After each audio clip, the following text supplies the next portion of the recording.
শুনলাম ঢাকার একজন মেয়র হয়েছে অষ্টম পাস।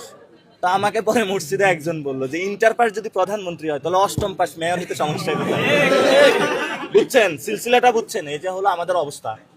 এখন শুনি এমপিরও আবার মেয়রে দাঁড়াইতে চায়, এমপিও হয়েছে, মেয়রও আবার দাঁড়াইতে চায়, মন্ত্রীও হয়েছে, মানে সব একসাথে খাইতে চায় একদম।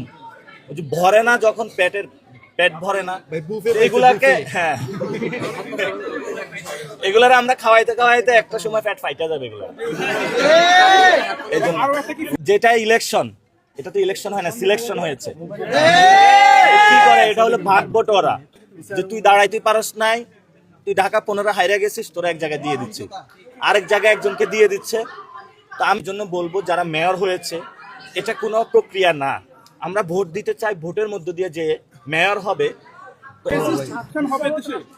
আমাদের কোনো দলের বিরুদ্ধে না, আমরা কোনো ব্যক্তির বিরুদ্ধে না, আমাদের যে সাংবিধানিক যে কাঠামোটা দেখেন। আজকে খালেদা জিয়ার একটা বক্তব্য ভাইরাল হয়েছে, উনি বলেছে যে আওয়ামী লীগের যে সংবিধানটা এটা হলো ছিঁড়ে ফেলে দেবো আমরা, এটা বলেছেন উনি, জনতার সংবিধান বানানো হবে। কিন্তু এই যে সালাউদ্দিন সাহেব বিএনপি এই সংবিধানকে হলো কোলো করে রাতের মনে ঘুমায়, মানে এটা ভুলতেই পারে না। তো এটা হলো যে ওইটা সিলেবাসের মতন, এটাতে মনে হয় সিলেবাসে পরীক্ষা হয়েছে ওনার, এটাতেই মনে হয় এই জন্য সরকার গঠন করেছে, ভারতের প্রেসক্রিপশনে এখন এটা ভুলতে পারে না। আমরা বলেছি এই সংবিধান পরিবর্তন করতে হবে। এই সংবিধান একটা ফেসিস্ট কাঠামো, যে কাঠামোর মধ্য দিয়ে বিএনপিও আবার একটা দানব আকারে আমাদের মধ্যে হাজির হচ্ছে। ফলত বিএনপির ভাইদেরকে বলবো যে দানবাগ যদি ভালো থাকতে চান সংবিধানের পরিবর্তন আনয়ন করুন, তাহলে আমরা একটি নতুন বাংলাদেশ গড়তে পারবো। জি, আসসালামু আলাইকুম।